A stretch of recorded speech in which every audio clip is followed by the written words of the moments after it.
días, hermanos. ¿Cómo están? Espero estén bien. Hoy estamos ya en la última sesión, la última clase, la clase número 13 de nuestro pequeño seminario básico de evangelismo. Y para mí ha sido un, un, un proceso de aprendizaje. Espero que para usted también haya sido este proceso de cómo aprender a compartir el evangelio. Esta es la última clase. El próximo domingo voy a comenzar a predicar del libro de Juan, de Primera de Juan, mejor dicho, y también va a estar muy, muy interesante. Así que hoy vamos a concluir esta clase compartiendo o aprendiendo a compartir el Evangelio con los musulmanes. Ese es el tema, compartiendo el Evangelio con los musulmanes. Y como saben, esto es una clase, no es una predicación, así que podemos interactuar. Y ciertamente, hermanos, tengo que decirles, esto no es una clase donde usted en 45, 50 minutos va a tener todas las respuestas para los musulmanes, pero creo que vamos a tocar lo que es básico, lo que es básico. Así de esta manera, creo que usted estará equipado para identificar y poder compartir el Evangelio de manera más eficaz. Pensando en esto, se me hizo curioso que ah, justamente en este tiempo que estamos viviendo hoy, donde Israel está siendo atacado y por musulmanes, hemos visto cómo evangelizar a judíos y hoy veremos cómo evangelizar a musulmanes. Porque al final del día, hermanos, eso es lo que realmente necesita el mundo. Sean judíos, musulmanes, gentiles, lo que necesitan es escuchar del Evangelio, escuchar de Cristo. Eso es lo que ellos necesitan. Ciertamente estamos orando y espero que ustedes también lo estén haciendo por Israel, por los palestinos ah, y por nuestros misioneros que están en esa área, que tengan la oportunidad para poder predicar el Evangelio. Entonces hoy veremos más o menos lo básico con respecto a algunas doctrinas de los musulmanes. Algo que es de notar es que hay similitudes, usamos palabras muy similares y esto es muy parecido a lo que vimos cuando estudiamos el catolicismo. Usamos palabras similares como Dios todopoderoso, soberano, ah, gloria para Dios, cosas como de ese tipo. Usamos, tanto los cristianos como los musulmanes, usamos un lenguaje muy parecido. Pero la verdad es que es completamente diferente, diametralmente opuesto. Alá, el Dios que ellos adoran, es completamente diferente al Dios que se ha revelado en las Escrituras, a Jehová. Es completamente diferente. Y mi intención esta mañana será eso, ver esas creencias básicas y que podamos compartir. ¿Ok? Entonces, lo primero que vamos a ver, el primer punto, es que este Dios es un Dios distante e impersonal. Un Dios distante e impersonal. Ahí dice un Dios egoísta, no lo cambié. Aquí lo hice update en mi tableta, pero es un Dios distante e impersonal. La singularidad de Dios es el credo central del Islam. Esto es más que una simple afirmación de monoteísmo. Monoteísmo es que existe un solo Dios. El sentido completo del credo, es decir, lo que ellos creen, dice, y cito, no hay otro Dios sino Alá. Creo que ustedes ya han escuchado eso, que no hay otro Dios sino Alá. En árabe es ciertamente esto, pero también es una absoluta negación de toda pluralidad de naturaleza o persona en Dios. Es decir, ellos no creen en la Trinidad. No existe un Dios Hijo, Dios Espíritu Santo, es solo uno. Y nosotros creemos en un Dios, o en un único Dios, en tres personas. También es una unidad atemporal, es decir, que no hace referencia a tiempo y espacio. de lo que es inquebrantable y no engendrado. También es una ah, es exhaustividad de toda fuerza física, intelectual y moral en el universo que hace que toda la creación sea incondicionalmente pasiva, sin reprensión. También es inmensurablemente exaltado sobre todo y completamente diferente a su creación. Ahorita les estoy dando esta información porque quiero llegar a un punto, ¿ok? Que no comunica nada a sus criaturas. Alá no comunica nada a sus criaturas, cuyo aparente poder para actuar es siempre su voluntad, y quien a cambio no recibe nada de ellos. Alá no recibe nada de su creación, cuyo poder en la creación es manifestar su propio poder. Ese es el objetivo de Alá, manifestar su propio poder, cuyo impulso principal hacia la humanidad es que nunca se atribuyan lo que es legítimamente suyo. Creo que esto que acabo de decir, esto lo que acabo de leer, lo resume muy bien un teólogo que dijo lo siguiente acerca de Alá y lo que se cree acerca de Alá. Él dice, y cito, pero él, estéril en su inaccesible posición, que no ama ni disfruta nada salvo su propio decreto, sin hijo, compañero ni consejero, no es menos estéril para sí mismo que para sus criaturas, y su propia esterilidad y egoísmo solitario en él es la causa y la regla de su despotismo indiferente e independiente. La primera nota es el tono de toda la canción y la idea primordial de Dios recorre y modifica todo el sistema y el credo que se centra en él. Fin de la cita. ¿Cuál es el punto? El punto es este, hermanos, que aunque ciertamente no se puede evitar recordar toda la fuerza del terrible temor a Dios, su inigualdad, pero el Dios creador del cielo y de la tierra es amor. No así Alá. Alá es indiferente. Alá no es amor. Alá no es misericordia. Dios es abundante en su misericordia. Dios, Jehová, tiene un propósito. Alá no tiene un propósito. El propósito de Jehová es redimir para sí a su pueblo, a través de él mismo, por medio de Jesucristo, para que viva eternamente con él en su reino. Nuestro Dios es un Dios que busca relacionarse por amor con su creación, no así Alá. Alá es indiferente. Alá es un Dios frío. Y eso de repente puede tomar o tener sentido porque literalmente los musulmanes están muriendo por Alá, porque para ellos es un Dios frío, es un Dios que exige, que pide, pero nunca han podido experimentar el amor de Alá. No así el creyente. Nosotros como creyentes hemos sido recipientes del amor de Dios. Vaya conmigo a Éxodo 34:6. Quiero que usted vea, creo que le estoy dando las bases de lo que usted pudiera platicar con un musulmán si se lo encuentra. Acuérdese, el Dios de ellos es frío, es impersonal, un Dios que no es misericordioso, pero no así el Dios nuestro, el Dios de la Biblia, el creador del cielo y de la tierra, quien creó a la humanidad acorde a quién, a su propia imagen. La vida es valiosa, hermanos. ¿Saben por qué la vida es valiosa de cualquier ser humano? Creyente o no creyente, es valiosa y debe respetarse. ¿Por qué? Por la imagen de Dios. Esa es la clave, porque somos portadores de la imagen de Dios.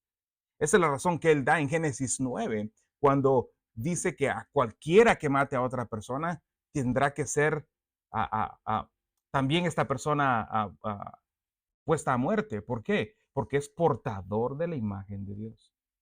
La creación es importante, la humanidad tiene un valor porque somos portadores de la imagen de Dios. No, eso es completamente inexistente en la mente del musulmán. Eso no es así para con ellos. Sí, sí, definitivamente. Ujú.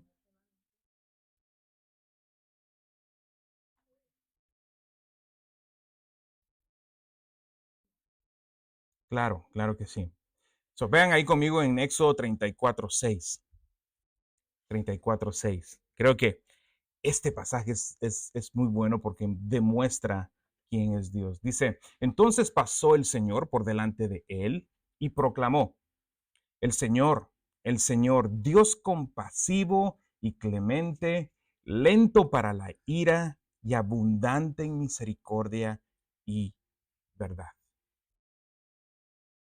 Esta es la respuesta de Dios a Moisés, con quien, con quien de acuerdo a la escritura, él hablaba cara a cara como quien habla con un amigo. Eso es inexistente en el Islam. Eso no existe. ¿Okay? Cuando Moisés le pidió ver su gloria, el Señor respondió en el versículo, en el capítulo 33:19, él respondió de esta manera.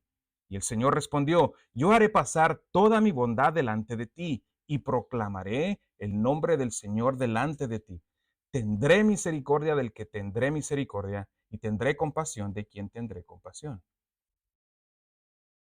Y el pasaje que leí anteriormente, el 34:6, relata ese momento cuando esto sucedió. Jehová proclamó su nombre. La palabra proclamar, kará en hebreo, significa predicar. Se usa en los contextos cuando está hablando de predicar. Entonces podemos decir fácilmente que Jehová está predicando el mensaje de Jehová acerca de sí mismo. ¿Cuál es? De acuerdo al texto. Véalo conmigo una vez más. Él está hablando acerca de su nombre, es decir, de su reputación. ¿Cuál sería entonces la reputación de la cual Jehová mismo está predicando de acuerdo al texto? Que es compasivo. Esa es la proclamación de Dios mismo acerca de su reputación.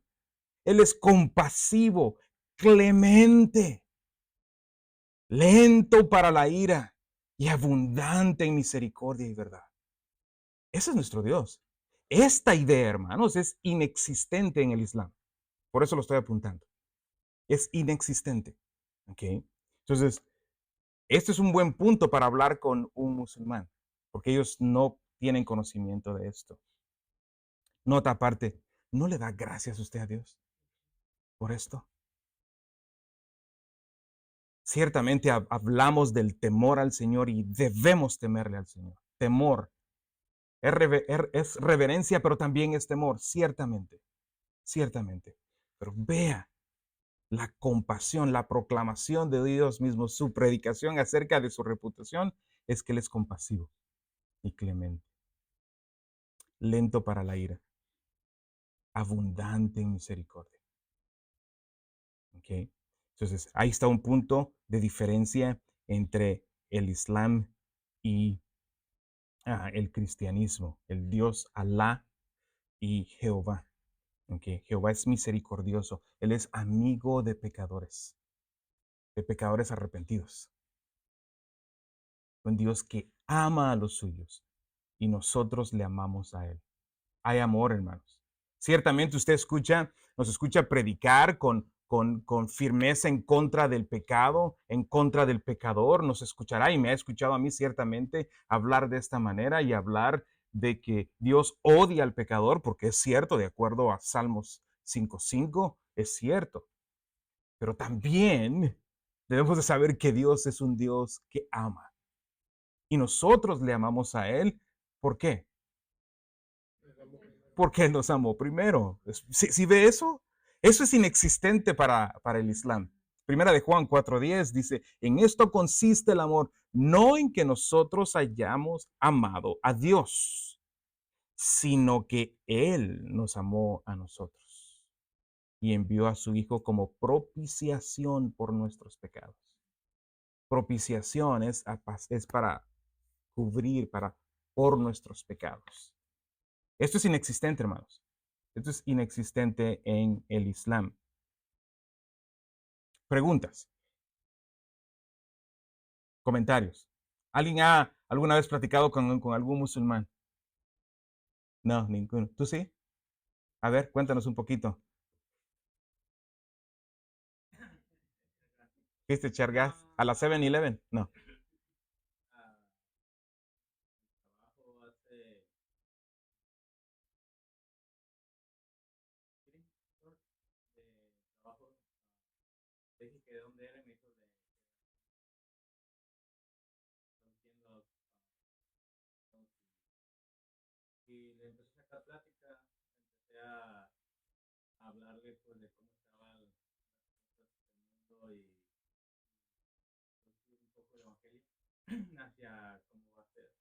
Ujú.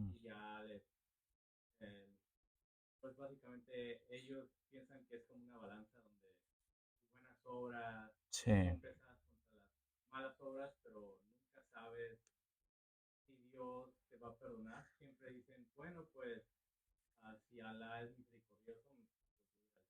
Sí.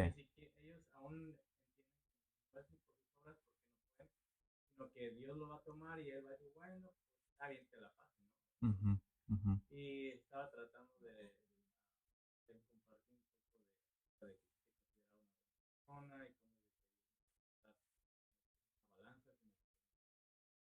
ujú. Sí, excelente. Otra de las áreas es el hombre, la antropología, cómo ven ellos al hombre, cómo se ven ellos a sí mismos. Pese a que los musulmanes profesan un elevado respeto por Dios, el Islam es una religión que se centra en el hombre. No se centra en Dios, se centra en el hombre. En el Islam, el objeto principal en el Islam es esforzarse en obedecer a Dios. Y eso puede parecer loable por la superficie, ¿ok?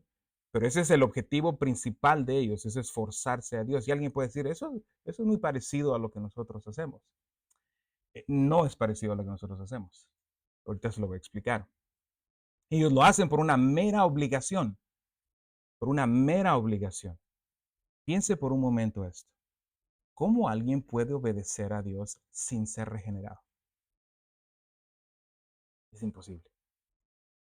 Sin tener en mente y sabiendo que estás en la santificación progresiva. Es imposible. No puedes obedecer a Dios por amor.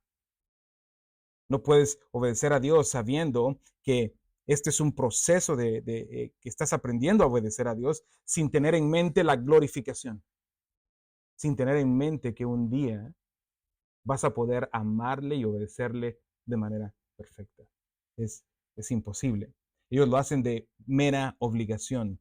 De hecho, la palabra Islam significa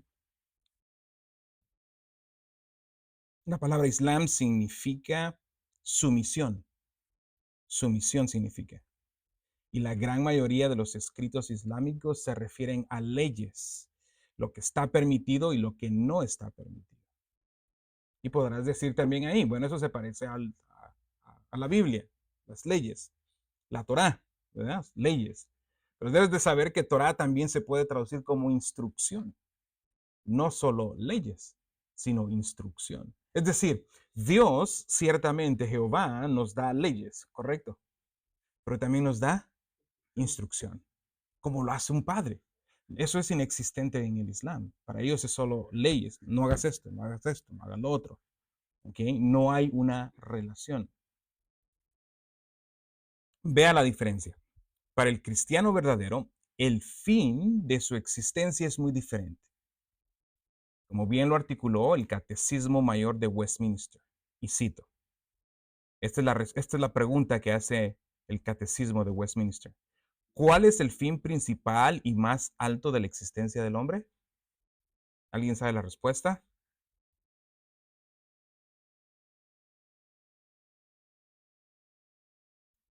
¿Sí? La respuesta es el fin principal y más alto propósito de la existencia del hombre es glorificar a Dios y gozar plenamente de Él para siempre.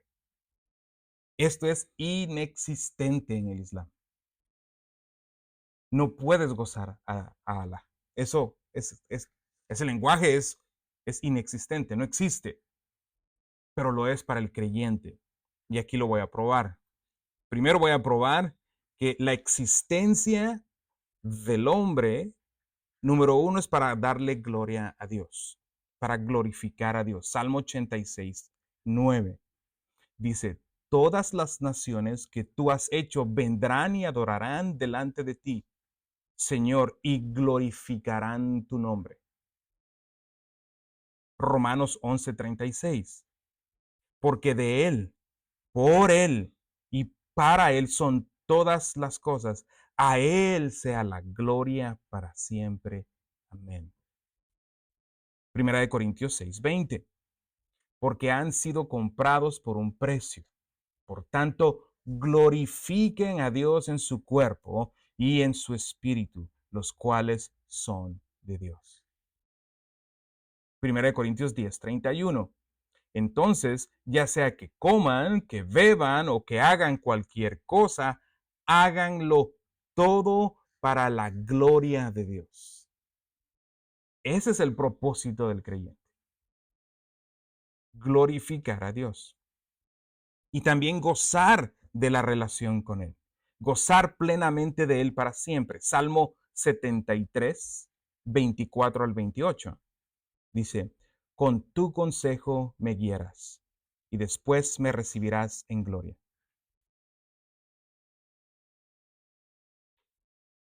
¿A quién tengo yo en los cielos sino a ti? Fuera de ti, nada deseo en la tierra. Mi carne y mi corazón pueden desfallecer, pero Dios es la fortaleza de mi corazón y mi porción para siempre. Porque los que están lejos de ti perecerán. Tú has destruido a todos los que te son infieles. Pero para mí, escucha esto, estar cerca de Dios es mi bien. Dios, el Señor, he puesto mi refugio para contar todas sus obras. Ese es el salmista diciéndonos que él goza de Dios. Para él, el bien no es su estado de ánimo, no es su circunstancia. Su bien es Jehová. Él es su bien. ¿Estar qué? Cerca. ¿Qué significa eso, hermanos? ¿Qué implica? ¿Qué implicaciones hay allí? Relación, exactamente. Relación. El salmista tiene una relación con Dios. Está cerca de Jehová y eso es su bien. Él goza de eso. Él goza de esto. Juan 17, 21 al 23. Para que todos sean uno, como tú, oh Padre, estás en mí y yo en ti, que también ellos estén en nosotros, para que el mundo crea que tú me enviaste. La gloria que me diste les he dado, para que sean uno. Escuche eso implica relación, uno. Así como nosotros somos uno. Yo en ellos y tú en mí, para que sean perfeccionados en unidad, para que el mundo sepa que tú me enviaste y que los amaste tal como me has amado a mí. ¿Escuchó eso?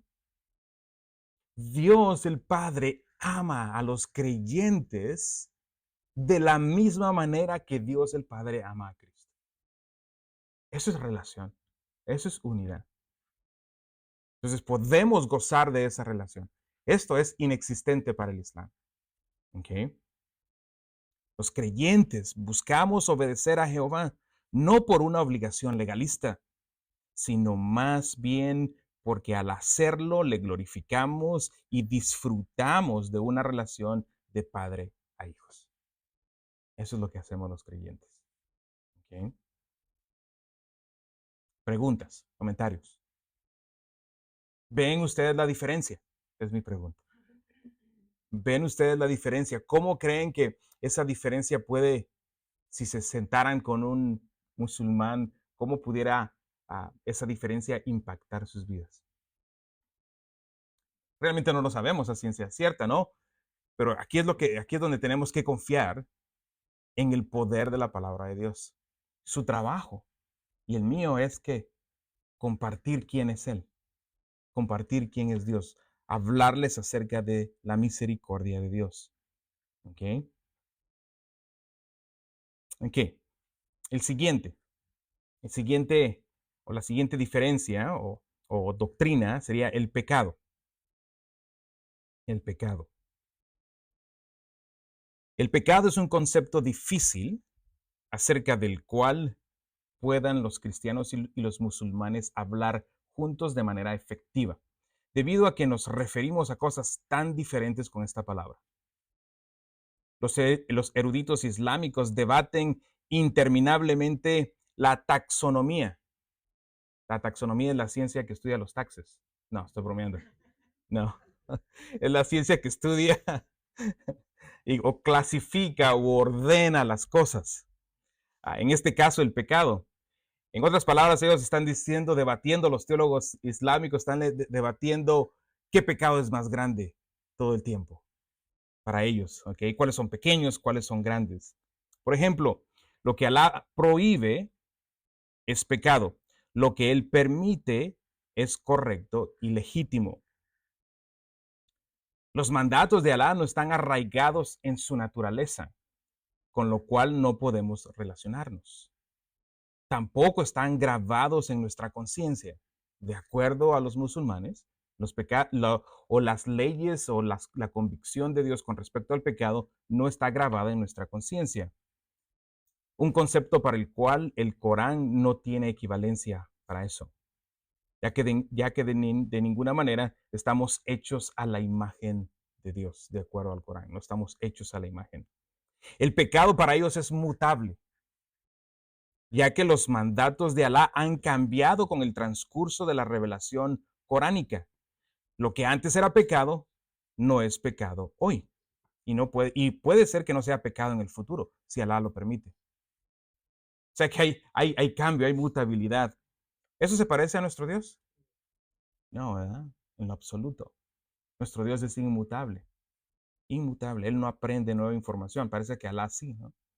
O de repente en el mood que se encuentra puede cambiar con respecto al pecado.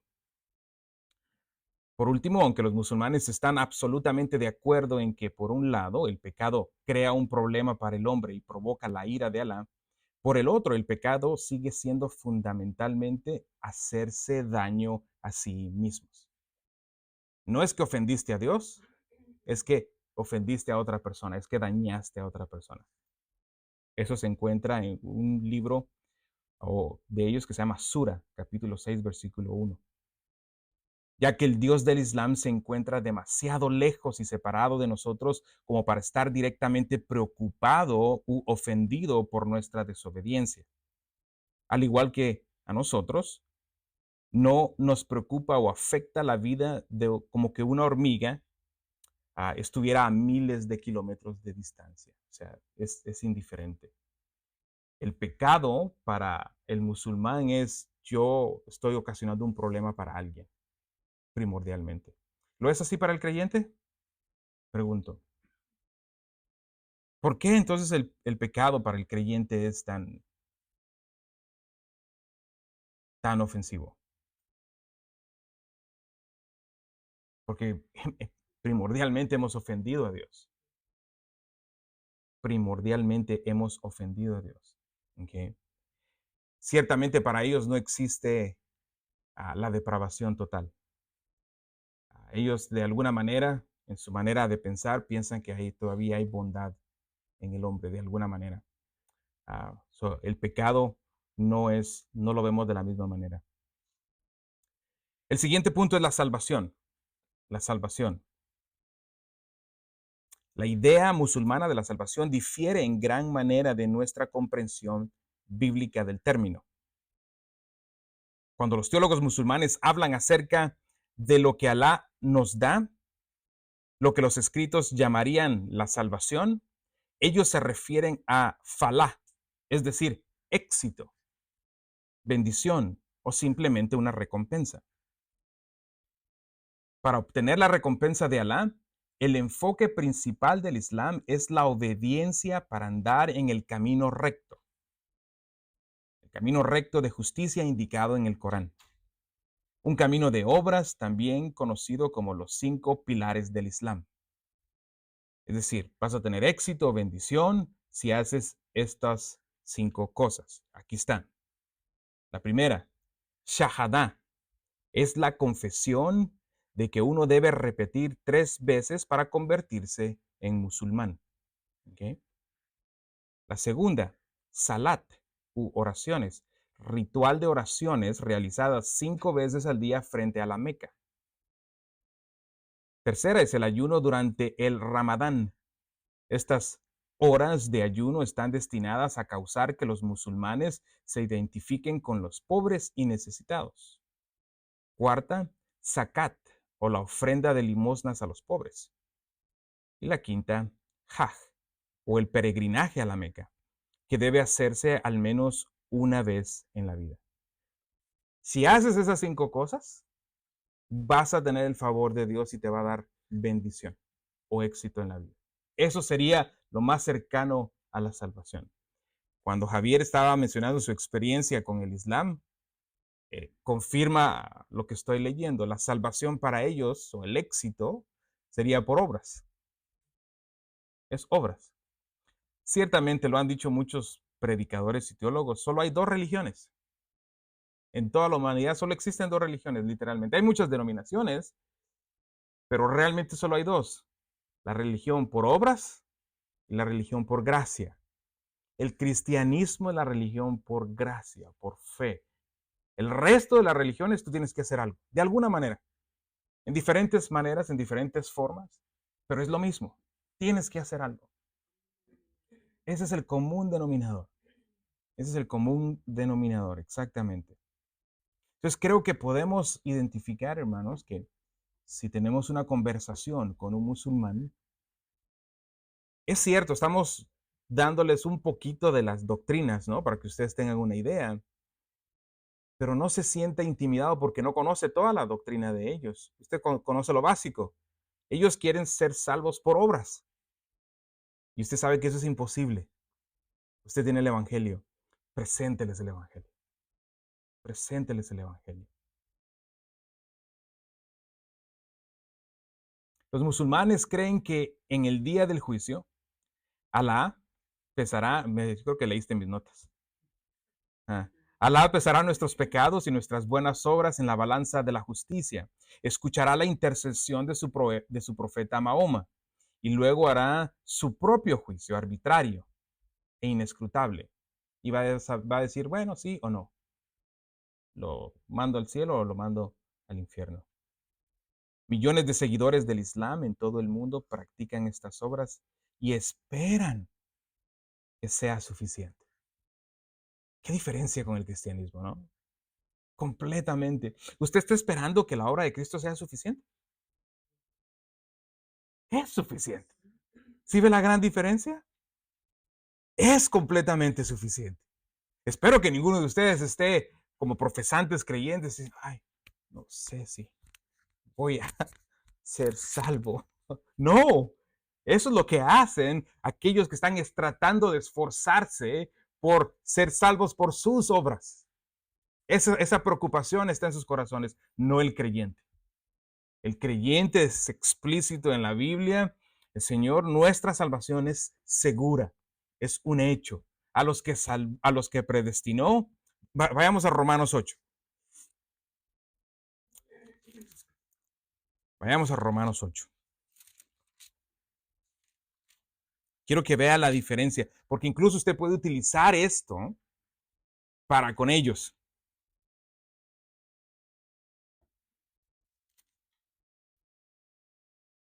Vamos a leer desde el versículo 26. Desde el versículo 26. De la misma manera, también el Espíritu nos ayuda en nuestra debilidad. No sabemos cómo orar, como deberíamos, pero el Espíritu mismo intercede por nosotros, con gemidos indecibles. Y aquel que escudriña los corazones sabe cuál es el sentir del Espíritu, porque Él intercede por los santos conforme a la voluntad de Dios. Y sabemos que para los que aman a Dios todas las cosas cooperan para bien, esto es, para los que son llamados conforme a su propósito. Y aquí viene, versículo 29, porque a los que de antemano conoció, también los predestinó a ser hechos conforme a la imagen de su Hijo, para que Él sea el primogénito entre muchos hermanos. A los que predestinó, a esos también llamó. A los que llamó, a esos también justificó. A los que justificó, a esos también glorificó. ¿Sí ve que todos están en tiempo pasado? Todos estos verbos. Llamó, predestinó, llamó, justificó, glorificó. ¿Ya estamos glorificados usted y yo? ¿Ahorita aquí estamos glorificados? No, no estamos. Pero para Dios es un hecho que todo creyente será glorificado, que lo dice sin ningún problema como algo que ya sucedió. En la mente de Dios eso ya sucedió. Eso es un hecho. Los glorificó, dice Pablo, inspirado por el Espíritu Santo. Eso es seguridad. Si eso no le transmite a usted seguridad, hay que revisar otra vez la doctrina. ¿Okay? No es el caso con el Islam. No es el caso. Ellos esperan que sus obras sean suficientes. Qué horrible sensación. No quiero estar en sus zapatos. Si la salvación dependiera de lo que nosotros hacemos o dejamos de hacer, todos estamos en problemas. Todos estamos en problemas. Porque ninguno es lo suficientemente bueno. Pero gloria a Dios que no es así. No es así.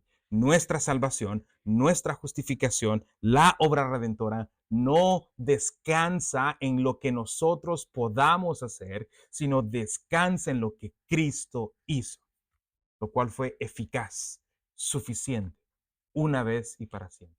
Hermanos, eso debería de darnos paz y tranquilidad. ¿Okay?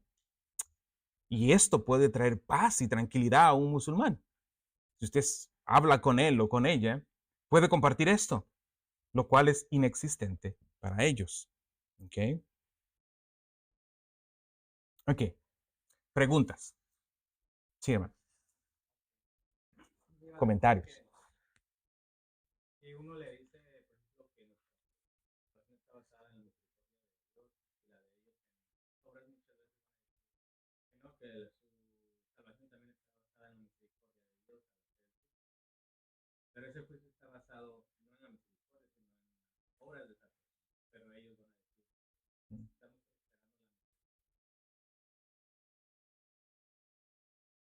Sí,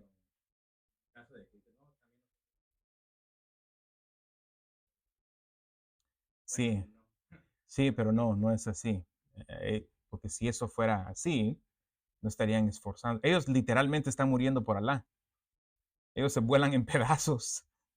Literalmente están muriendo por Alá. ¿Ok? Para obtener algún tipo de salvación, ¿no? Exactamente. Ujú. Ya.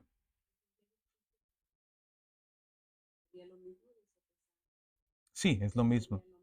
Ujú. Y al punto que bueno, es muy parecido en el sentido que ellos esperan que sus obras de repente sean más, pero al final queda al escrutinio de Alá. Alá es el que va a decidir. Y si está de buen humor ese día, y de repente le cae bien la persona que tiene enfrente, sí, sí, hiciste mal, pero me caes bien, pásale.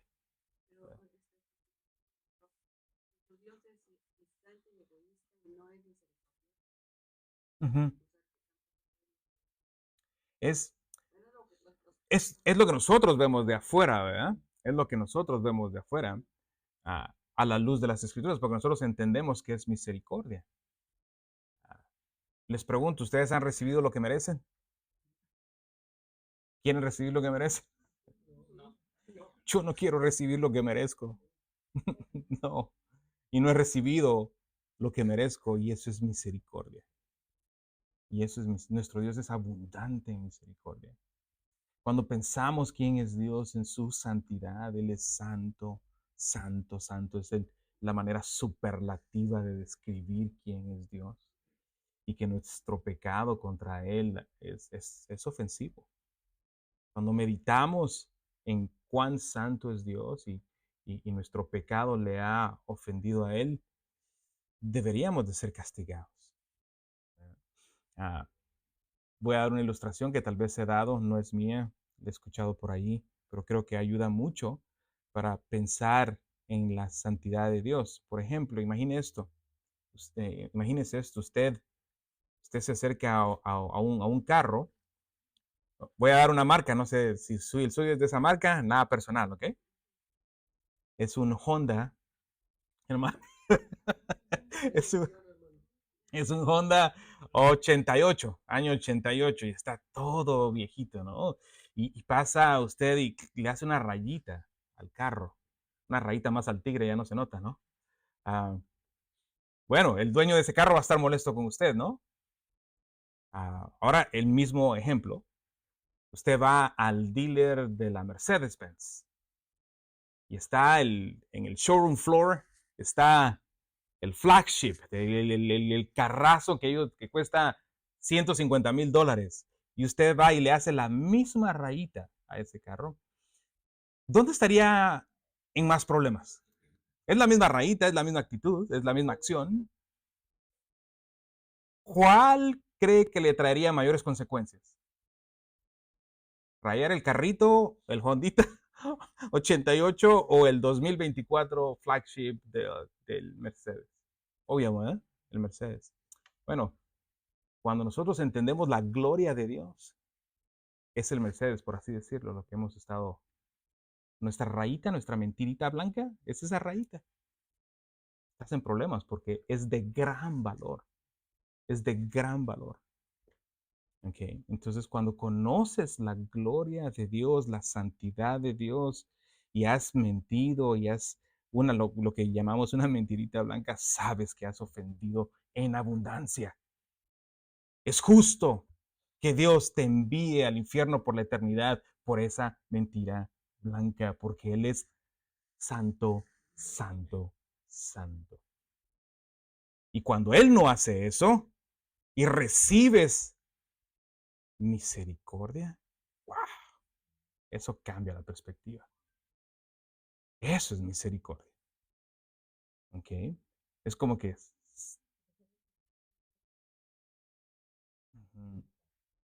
sales del dealer. No, imagínate que no te toca que pagar nada. ¿Cómo te sentirías? No te van a cobrar la reparación de ese carro. ¿Cómo te sentirías? Es exactamente lo que Dios hace. De alguna manera podemos medir así. Yo sé que las ilustraciones nunca son perfectas y en algún lugar fallan, pero creo que la idea principal sería esa. Por eso nosotros conocemos la misericordia de Dios, ¿verdad? Porque se nos ha perdonado mucho, mucho. Y no en base a nuestro mérito, no en base a qué tan bueno soy o lo que he hecho, no, en base a los méritos de Cristo que han sido imputados a nosotros, se han sido acreditados a nosotros. Piense en eso, piense en eso. Usted no tenía nada, usted todo lo que tenía era deuda. Deuda es lo que usted tenía contra Dios. Deuda que tendría que pagar por la eternidad. Y Cristo muere en su lugar, hay un intercambio, y la vida perfecta que Cristo vivió, que usted nunca podrá vivir, que yo nunca podré vivir, fue imputada, acreditada a su cuenta. Y ahora lo que Dios ve es esa vida perfecta de Cristo. Eso es misericordia. No es solo perdonar, sino ahora lo que tú no pudiste hacer, Cristo lo hizo por ti y está en tu cuenta. Y no solo eso, sino ahora te adopta y te hace su hijo. Y pasas a ser parte de la familia de Dios. Qué hermoso, ¿no? Por eso es que Él es nuestro Padre y le podemos llamar Padre. Por eso podemos acercarnos, como dice la palabra, de manera atrevida, boldness, con atrevimiento ante el trono de gracia.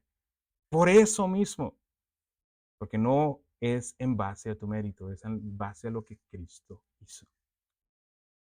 Ujú. Es hermoso pensar y meditar un poquito en el Evangelio.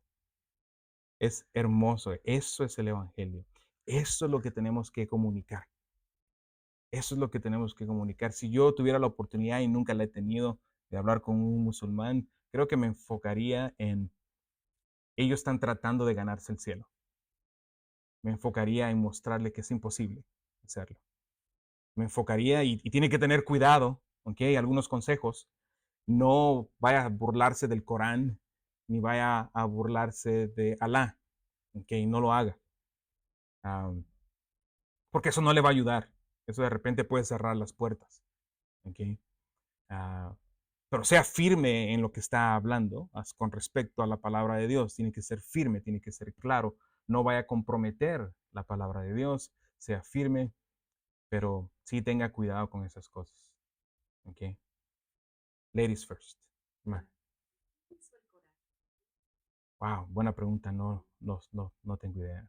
Tal vez Javier sabe. Javier. Para la hermana Mohammed, él cuando conoció del judaísmo y el cristianismo le gustó mucho, entonces según él el arcángel fue Gabriel quien le comunicó el Corán y en un principio estuvo de acuerdo con los judíos y cristianos,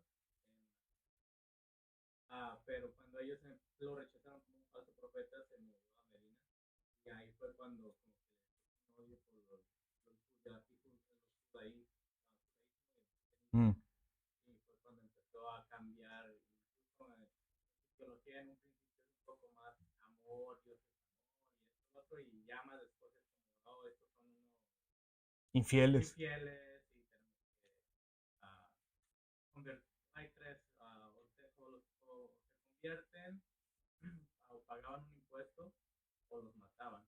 Entonces, cada vez que llegaban a un lugar, pues los conquistaban y tenían la opción, depende de también la necesidad de convertirse, pagaban un impuesto para las tierras que le estaba haciendo o terminaban.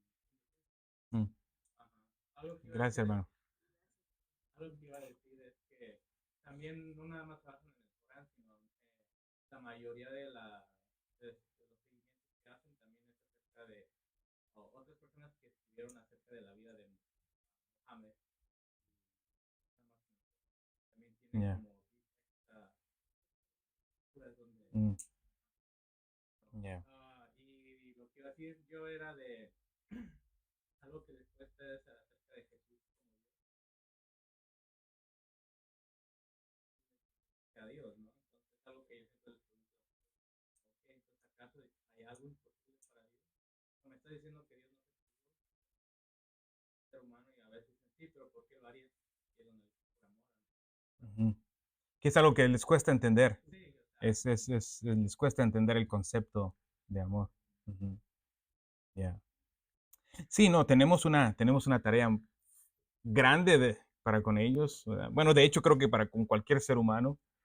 Y quiero terminar con esto. Quiero terminar diciéndoles que en estas tres elecciones que hemos estado hablando acerca del evangelismo, no sé hasta qué nivel ustedes se sienten capaces, pero no importa a qué nivel se sientan capaces. Quiero animarles y exhortarles a que de igual manera compartan el evangelio. Que no confíen en su habilidad de saber todos los detalles. Es bueno, perfecto, excelente. Hay que informarse. Estoy completamente de acuerdo con eso. Pero que el hecho que usted no tenga esa información aquí no le impida compartir el evangelio. Porque al final del día, no es su elocuencia, no es su conocimiento, no es su poder de convencimiento que va a cambiar a esa persona. Es Dios. Es Dios. El evangelizar para el creyente debe de ser una certeza, porque no es uno quien cambia a las personas, es Dios. y Él ya ha escogido en la eternidad pasada quiénes han de ser salvos, y estos ciertamente vendrán a la salvación. Si uno de ellos no viene a la salvación, Dios fracasaría. Y Dios no puede fracasar. Él es Dios. Así que cada uno de aquellos que Él ha elegido vendrán a la salvación. No busque elegidos, porque ninguno viene con una E en la frente. Elegido, yo soy un elegido. Tampoco pregunte si usted es un elegido. Dios no nos ha mandado a hacer eso. Dios no nos ha mandado a buscar elegidos ni hacer preguntas. ¿Es usted elegido? ¿Es usted elegido? No. Usted predique el evangelio a toda persona que tenga la oportunidad de hacerlo.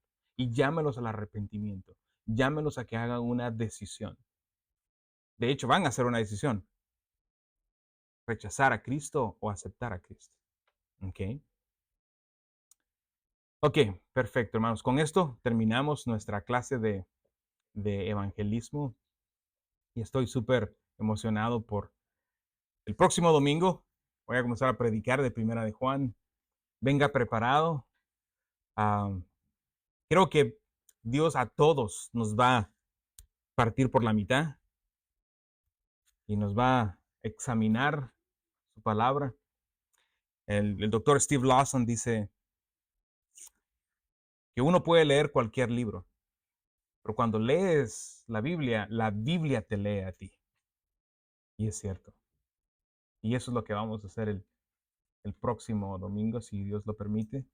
La palabra de Dios nos va a partir por la mitad y en muchos de nosotros va a ser cirugías